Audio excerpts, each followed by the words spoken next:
भजन संग्रहको पुस्तक भजन 2। परम प्रभुले अभिषेक गर्नुभएको राजा।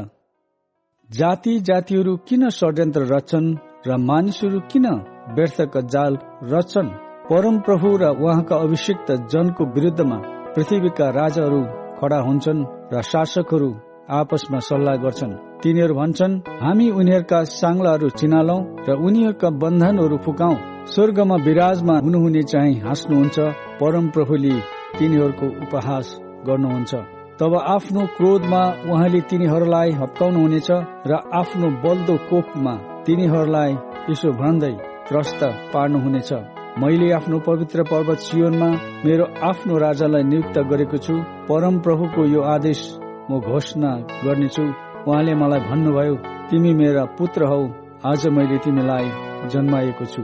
मसँग माग र म जातिहरूलाई तिम्रो उत्तराधिकार तुल्याइदिनेछु र समस्त पृथ्वी तिम्रो निजी सम्पत्ति तुल्याइदिनेछु।